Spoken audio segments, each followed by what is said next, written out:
And hello, movie lovers. Today I have one of my good friends and awesome podcasters, Vernon, from It Is What It Is podcast. And today we're actually going to do something a little different. We're actually reviewing a TV series that hasn't even taken place yet until October 29th.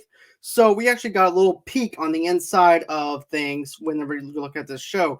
This show is going to be on Netflix. This show is called Becoming Abi. So let's go on ahead. Let's do this.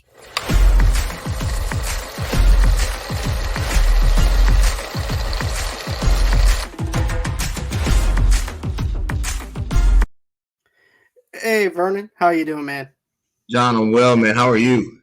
I'm doing good. It's been a while. It's good to actually have you on the show. Man, I'm glad to be back. Thanks for thinking of me. Anytime I can jump on this amazing platform, I'm all here for you, man. I'm here for Anytime, bro. Anytime. But like I said, we're here to review Becoming Abi. This is actually episode 1, season 1 of the pilot episode, and this was sent in to me by one of the publicists from Netflix, which is something that I think it's a huge honor for me to be able to do this and a privilege to be able to do this. Yeah. But let me give you guys some plot points for this. So, Becoming Abi is a Nigerian workplace dramedy series created, written, co-directed, and produced by Bolu Essien, who also plays the tutorial character Abi. With a work experience in a multinational, Bolu wrote the 6-episode series to chronicleize her journey as a millennial working in sub-Saharan Africa. Sorry if I mispronounced any of that, but I just want to come out of the gate. I like the fact that she put all her efforts into this first season, and of course Netflix picked it up because they actually said, "Oh wow, we actually have something here. We would like to actually work with you." And if you actually look at it from this context, this is actually basically The Office, but in a Nigerian kind of world with its dramedy. And and here's the thing: it's Nigerian humor. It's also built upon that. It's also built on a Nigerian workflow on how they do things, which I think is actually authentic. It's something original, something that we haven't seen before because we only seen stuff like for in the UK and the United States and stuff, but we never saw anything in the Nigerian world. But when you look at authenticity, Vernon, what did you think about the authenticity of the very first episode whenever you're looking at Abi for the very first time? When it comes to the authenticity, it gets an A+. It exposes the audience to maybe a different landscape and a different way of viewing entertainment. Sometimes I think culturally we think humor is only one way. So if you've seen a show similar, like if you compare it and say, what about compared to like The Office or Abbott Elementary, you're used to the punchline being this or ending in this way, certain type of emphasis on certain vernaculars. And then when you get exposed to a different culture that has the right to the interpretation of humor, because humor is subjective, it's not objective, right? You can't, in fact, say this is more funny than that, actually, in factuality. So from that standpoint, it's great. It exposes you to a Nigerian ecosystem, a culture that if you're not born and raised there, you might not be all familiar with. So that will broaden the landscape, and the diversity on the set is absolutely amazing. So from an authenticity standpoint, from an authentic and organic, I should say, standpoint, I give it a thumbs up. It's everything that it should be. It's everything that it needs to be. Where it might shift is how does this story evolve? And I'm sure you have some questions for that. And without bringing too much spoilers to the audience, there's missing elements. I'm not saying is oh my god, I said it right before here. That's how bad it was. The Hawk dude. Hawkeye. Yeah. That's how bad it was. I can't even remember Hawkeye's name. Disney. That's how bad that saga was on Disney Plus. I'm not saying is Hawkeye bad, but it's pretty close. It's pretty close to Hawkeye Batman bad. Well, in my honest opinion, though, with this though too is, and the dialogue and the flow of the dialogue and the way that we're introducing these characters, like you mentioned before, we're used to the punchlines in the United States, right? And the way they do things. And to be honest with you, comedy is the most hardest thing that you can get because everybody's humor is differently, which is the most subjective thing that you can actually come out with as well. So that's also another thing that I want to bring up is the fact This might not land with some people or anything like Yeah. that either. It may make some people laugh. You might actually get some laughs out of it. Just because Vernon and I might didn't laugh that much or at all or anything like that, it doesn't not make it a bad show Right. for other viewers. No. But it makes it was just not a fun experience as that I wanted it to be as far as the laughs goes, because of the fact I think it's the fact that dialect and the whole entire situation where you have the dialogue flowing is different than what we're used to. Yeah. But I think coming out of the gate of the very first season, and then you're introduced to Abby, and she goes into this workflow economics, basically Mhm. as a millennial, and basically she's looking for this big job opportunity, and she's actually this shy, quiet kind of person that basically will bend over backwards for anybody, but she also gets taken advantage of. Of course, we wind up seeing that being played out by her boss and everything too Yeah. at the beginning. But you know, here's the thing though. The thing that I liked about this that I wish they would actually done more on was the fact you remember in the first episode, Vernon, where basically she's buying this yellow dress Mm-hmm. and they don't do anything with it. They only see her buying the yellow dress and then cuts and there's nothing else there. So Right. what did she do with that first job opportunity with that meeting is what I wanted to know. No, I Because think. right. Go ahead. Go ahead. Go ahead. Because they didn't do anything with that like I wanted it to. Then the work co-workers are great. They're very friendly towards Abby. And I also like how the workflow at first is where Abby's more down to earth. She's friendly. And then it goes into how she came up now, where Right. basically now she's the boss and how people fear her. And now they even have it to where it's like Abby's coming. We got to get back to work and everything. So it goes into two different perspectives. You go into the workflow perspective of how people see her, and then you go into the workflow, her perspective on how she sees herself as a boss. Yeah. Oh, well written and well said, John. The plot development or the character development is there. The problem is when you place it in the subcategory of a comedy, you have to find out how, right? So, like, if it was just a regular drama series about a young person, a young woman entering into a traditional male dominated space, takes over by storm, even though she's being groomed, introduces new ideas, new leadership, a new wave of thought and diversity, then, it would, I think, have a different context and meaning. The problem is you created gaps and you can see it in the production for where the humor should stem from. And then when it doesn't, you're left holding the bag and you're like, why? You know, I think that the comparison of the yellow dress was a head on comparison. Also, and this might be leading into episode two. No, one, because this is like the end of episode one when the former assistant kind of gets fired and she's like, I did all this, and For getting her 5 years. right. And she's like, well, I did it for 5 years, and she's like, in 5 years we've had one client, and you really see like it's more of a suspense, right, than an actual comedy where the lightheartedness and the music kind of throws you off, and maybe that's just how the score is. You almost get this, and I keep saying this Abbott Elementary feel. Like I'm waiting for Quentin Brunson to pop in somewhere because where is that viewpoint? Where is that point of emphasis? Sitcom kind of feel to it. Yeah, that we can Mix in with actually the say dramedy. this is humor. But right now, it's not dramedy. It's a drama series. Drama series, it would rank up there. It would be a Right. solid drama series of a continual story. And then what you do with that, if you wanted to make it a romantic or a love story, however, you could spin it off so many different ways. But when you added or made that, the catch to this is that it's somehow humorous. It's not dark humor. It's just not humor. And I don't mean like it's not humorous, but it is It's like not humorous. right. In other words, this is mixed in with drama with some trying to be witty humor that Right. just doesn't land whenever it's supposed to be a serious moment in the show. Right. It's like it's trying to find its identity, which is perfectly normal in a pilot episode. Because in the pilot episode, you're not sure where your target audience is going to be landing at. So that's actually understandable about how it's like that. But at the same time, it's like I want to be filled. I want to be able to feel the experience of what you're trying to give me. Because I was told that it was supposed to be a dramedy, and I was told it was supposed to be a comedy. Why am I not laughing like I want to be? Why am I not feeling this kind of way? Right. Is it the dialogue? Is it this? Is it the music? And then you start questioning things. And if you start questioning things and you're basing it off of that, that's whenever it starts falling apart for us in our own minds and everything too.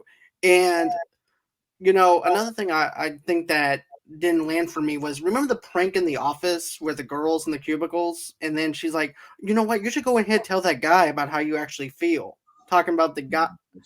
And I'm like, I didn't understand the joke behind that. Yeah. What about you?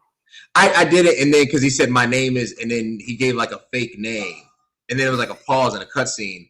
I thought I was waiting for. I was like, yo, I was waiting for something else. I'm like, so this is where it comes.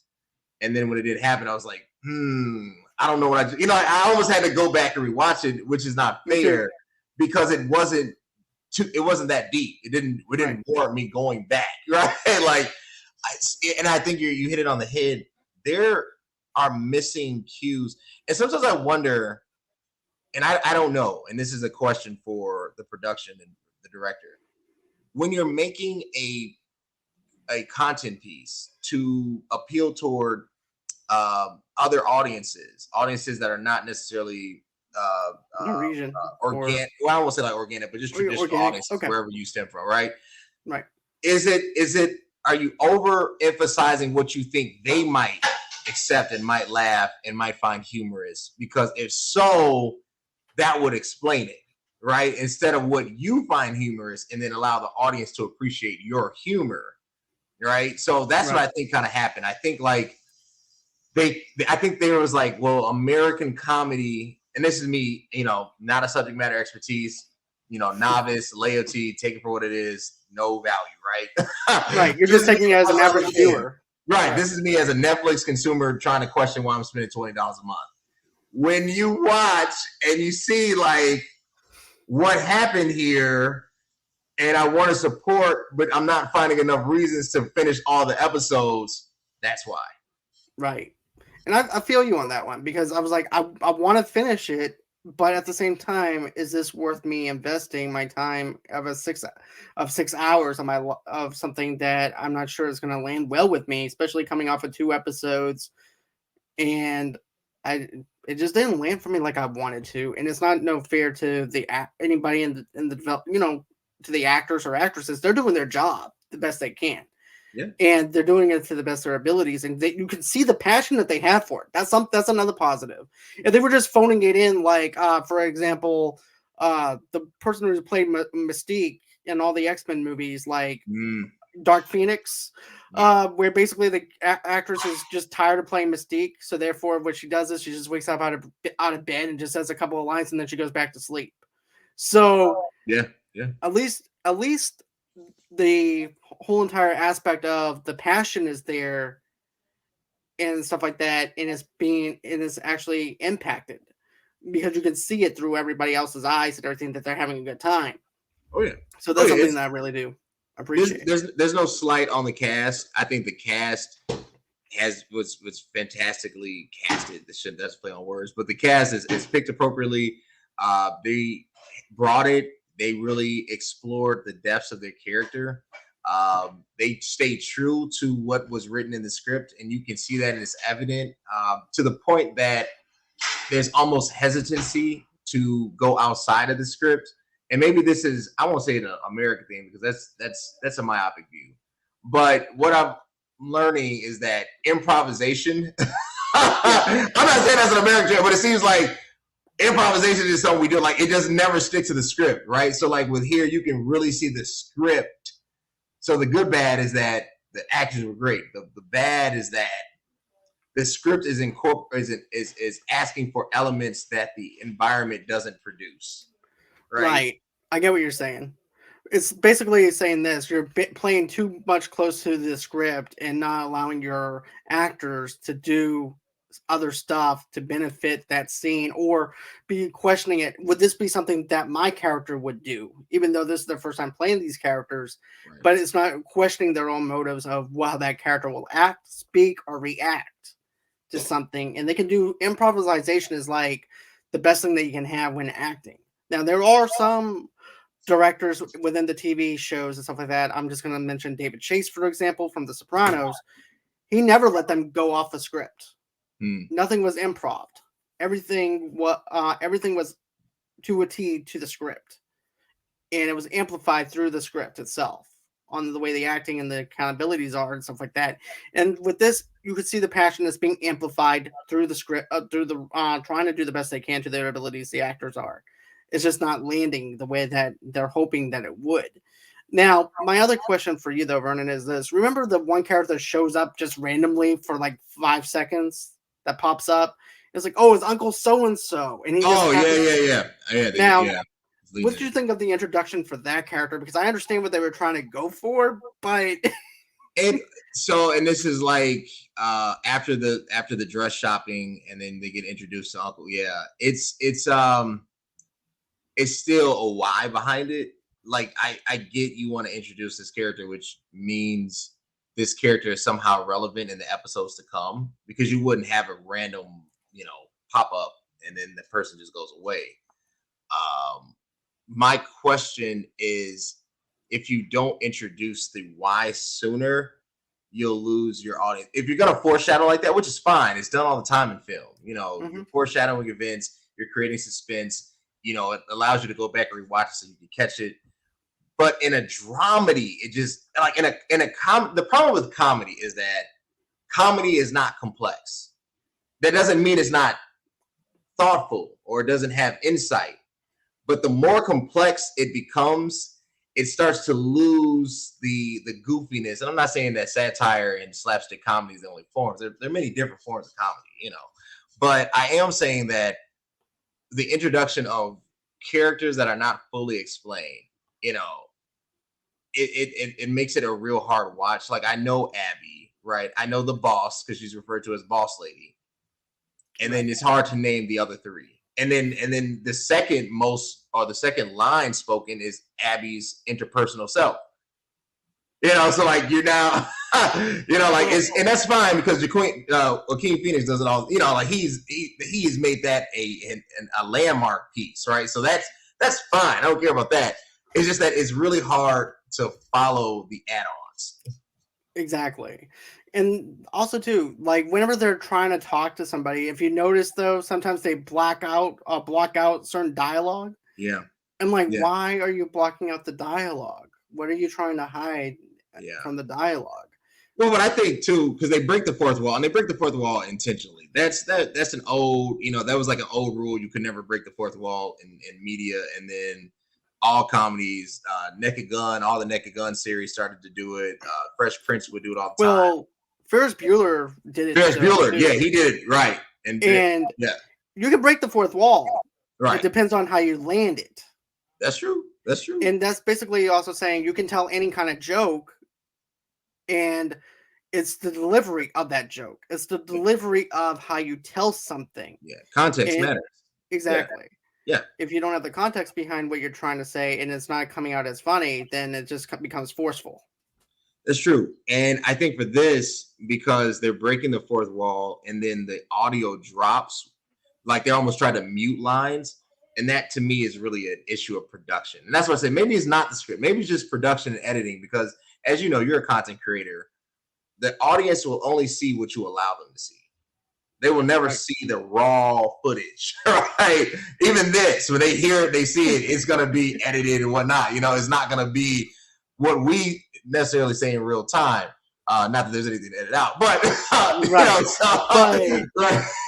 so I just wonder. I wonder whoever did the editing of the film or the production of the film, was there enough oversight, or was it kind of rough? And sometimes it could be a financial thing, and that's what I'm saying. Like is impacting the film.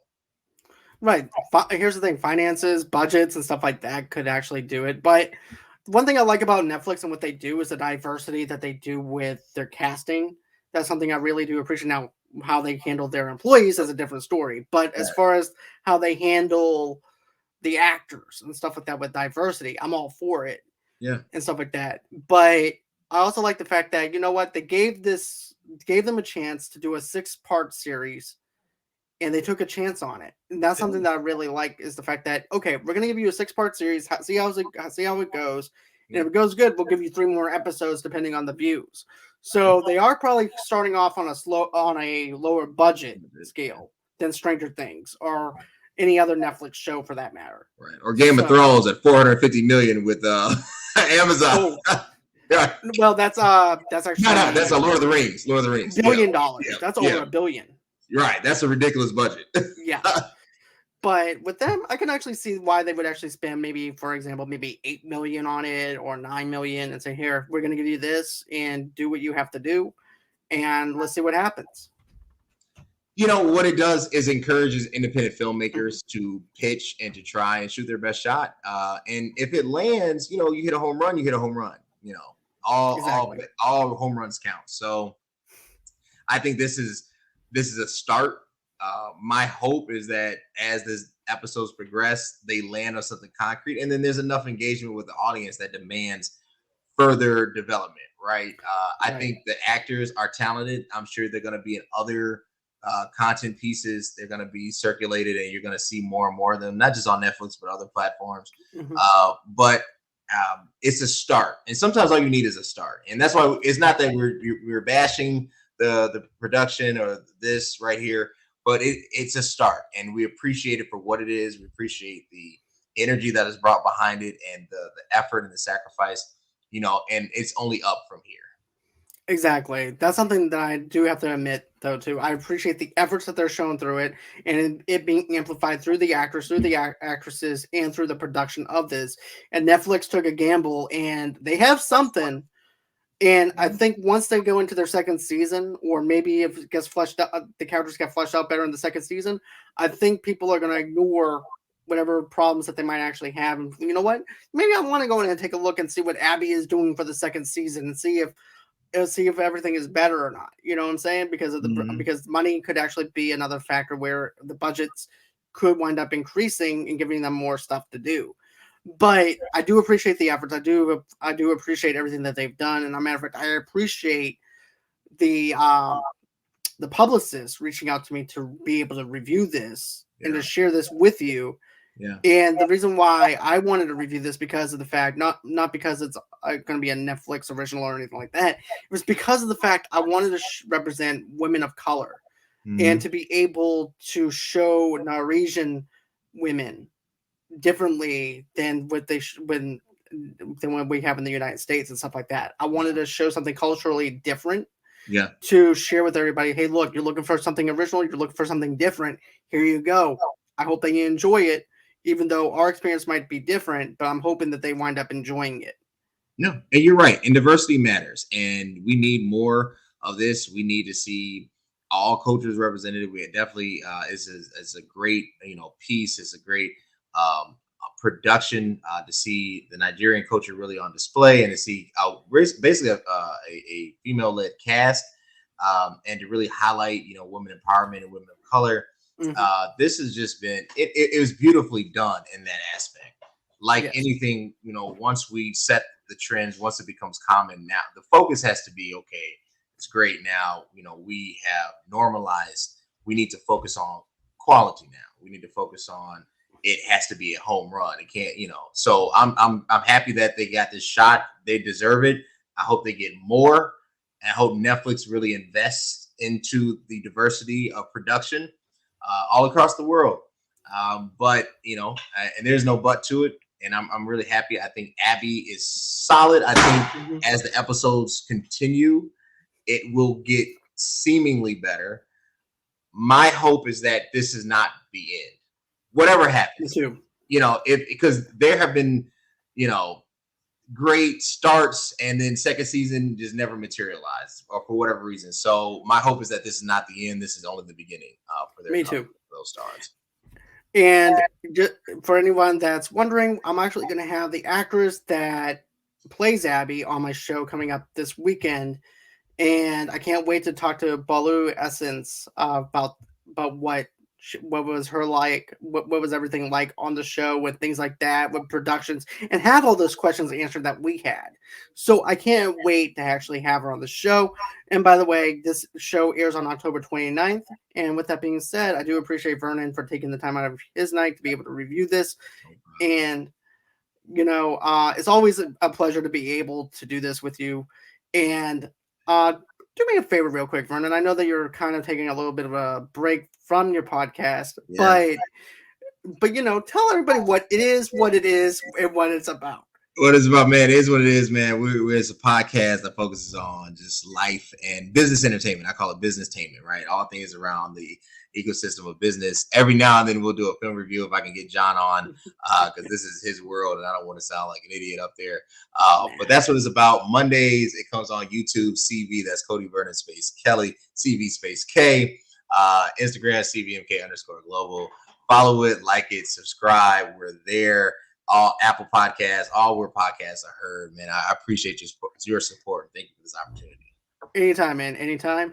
And by the way, I hope that everybody had a pen whenever he recited that. If you don't worry about it. You don't have to worry about trying to remember anything. All that stuff that you just mentioned is going to be in the description below for you guys to be able to follow Vernon, be able to download his podcast and everything. He has a great podcast, great business ethic podcast, stuff like that. So go ahead, give him a listen. And always until next time.